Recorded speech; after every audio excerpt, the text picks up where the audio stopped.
Today we're going to be making a leather stamp. A lot of people call this a Carlos border or a serpentine tool. I'm going to be using some 1/4-inch stock that I got from Tractor Supply. Here's a tool that I built in the past. It's what we're going to be building today. This is a smaller version of it. Of course, you can make these in just about any size that you need. I'm going to be using the Dremel tool to do this. The first thing I do, when you buy these pieces, they have a hump on the end, and you just need to flatten that out. You can use a belt sander, whatever you got handy. Next, we're going to switch to this cone tool here, and you can see that I've sprayed my metal down just to try to keep things cool. We're going to be working at 2 opposite edges, so we'll only need to touch 2 of the 4 sides, and all we're going to do on it is scoop out the edge here. You'll see me doing this right now, and I just like to use the tip of this tool because you want to avoid narrowing your top and your bottom of the hourglass. You just want to scoop out all that material from the inside.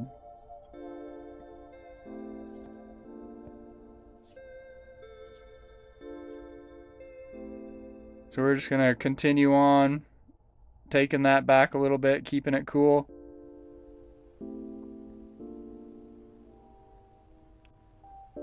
And then we'll start working that opposite side, trying to do the same thing. You just want to make sure and keep everything symmetrical. That's the name of it. And then here you go. We're starting to get that hourglass shape. It still needs just a little bit more evening up though. These are fun little tools to make. I'll show you how to use it here in just a little bit.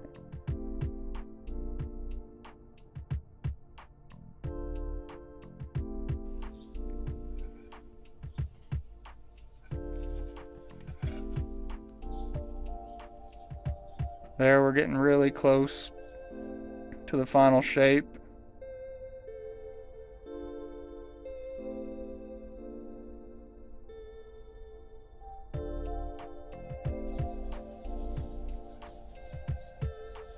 Now that we got both sides pretty close to even, we still need to scoop out a little bit more material toward the top of the stamp. That way, once we stamp it, it's the same shape going down into the leather. I'm going to use this little ball diamond tool, and you can see I'm working up towards the top of the stamp. Depending on the thickness of the leather you're going to be using, really excuse me, determines how high up you need to go with that tool.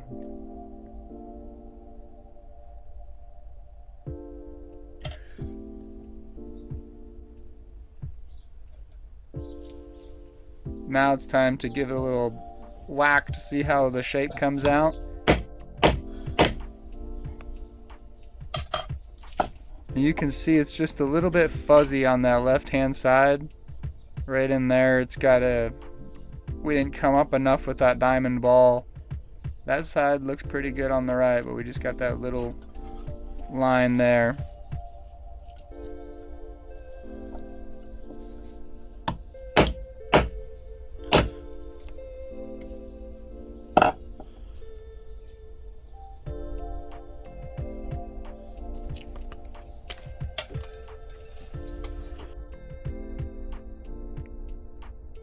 I'm just going to clean that out just a little bit more.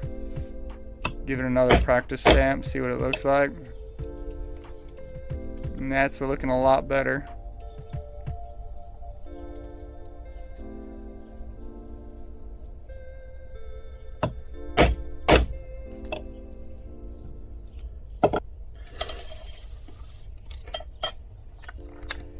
Then once you get that stamp looking pretty good, I like to clean it up just a little bit, and I'm just going to use this little red wheel, and that just knocks off all the sharp edges that you have on that stamp, just makes it a lot smoother to run.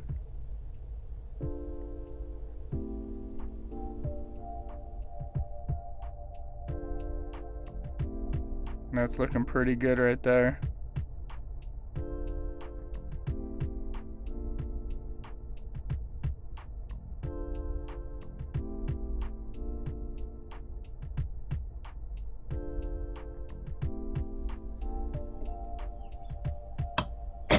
Once you clean it up, you can really see an improvement in that stamp.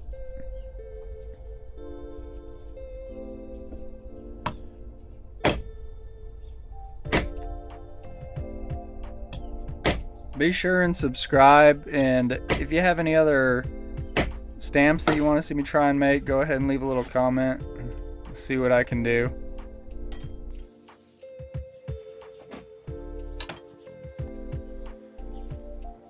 Now all that's left is to cut our tool down to length. I measured some of my other stamps and it seemed like they were right around 4 1/4. I added just a little bit extra to them, just why not? But once again, I used the Dremel tool to cut those off. Of course, you could use a hacksaw or just about anything you got on hand. There's no right or wrong in these, I don't think.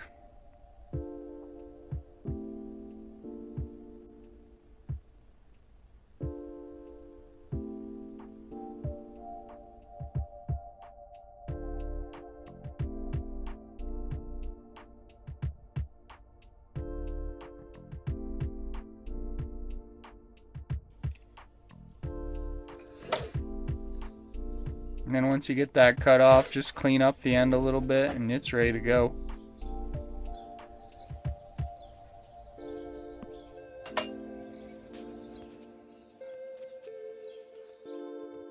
Now that we got that stamp made up, it's time to go ahead and run it.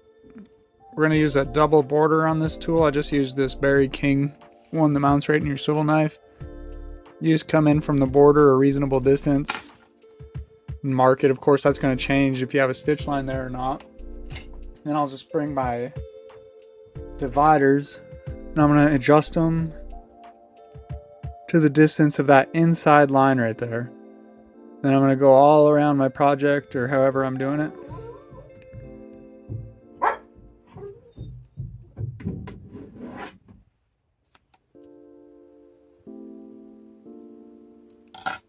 Once we go all the way around, I'm going to take my regular swivel knife. I'm just going to cut in that line. Once again, go all the way around.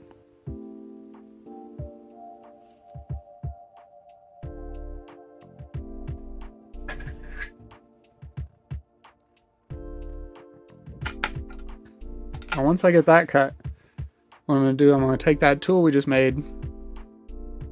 I'm going to come right into the border where I just cut and just lightly leave an impression.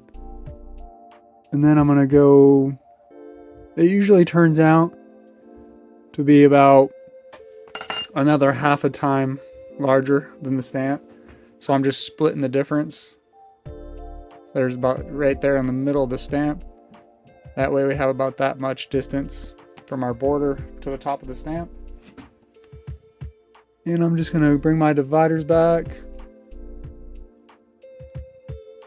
I'm going to lay them right in my cut line. And I'm going to put one leg right on top of where the taller stamp ended up. And just keep that leg inside your cut line. I'll work all the way around, just like you did earlier.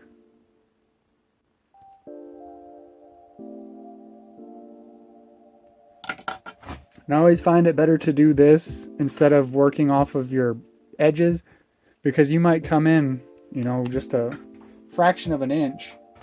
And then if you work off your edge, you could come out just a fraction of an inch, and now it's visible that you've messed up. Whereas if you do it off your cut line, you got a little less chance of having your mistakes noticed. So we're just going to cut that line.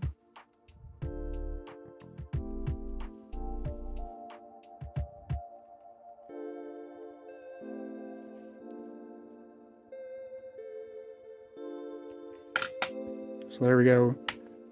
We have our border made. Now it's time to get that double border tool, or whatever you want to call it.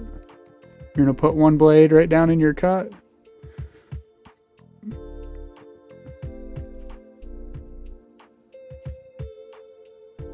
And I like to go over it like 4 or 5 times. Just gets a real good burnish on it. And on your inside ones, you're going to want to leave a gap between your other borders. That way, when we come over and do the side, they meet right up with one another and you don't overlap that meeting point right there. So just go all the way around, run it a few times, get that nice and rounded edge.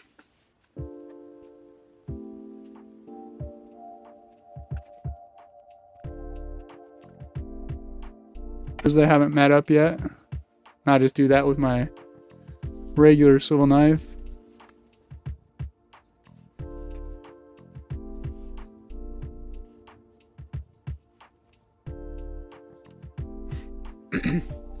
And you could just take your original cuts and do them on the outside, and then you won't have to pick up that little bit of corners afterwards. I just don't like doing it that way. Now it's time for our stamp. I use about it's probably pretty close to a 16-ounce maul on this one. But for my original stamps, my first stamps, I start everything in the corner. I'm just going to put a soft impression there. But I usually want the edge of my border here and the edge of my tool to match up. That's kind of what I start everything off as. So I'm going to smack it in there real quick.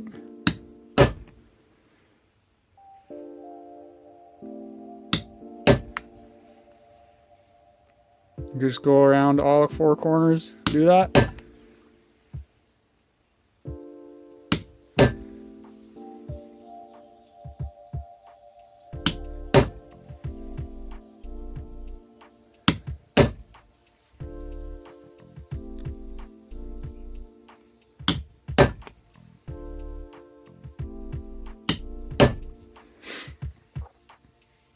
Now that we got those done, our next move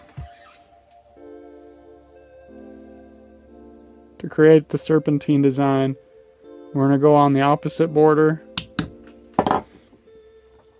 over here. We're going to swap sides. What I'm going to do is probably move this one here and then that one, because you can get messed up on your spacing. But that's why I'll just split the difference. And then you got that shot right there that'll work perfect. And that's why I'll start on either side and then work my way towards the middle. We'll do it again on this edge.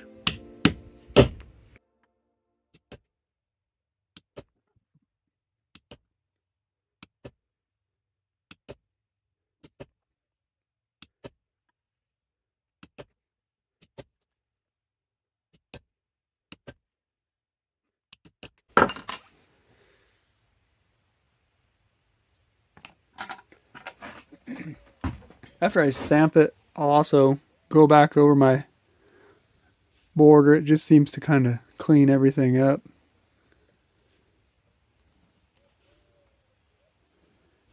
Sometimes you'll hit one of your stamps over just a little bit too far.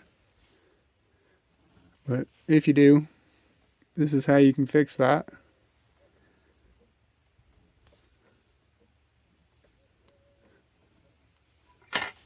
There we go. Thank you for watching this video. I hope it helps you out.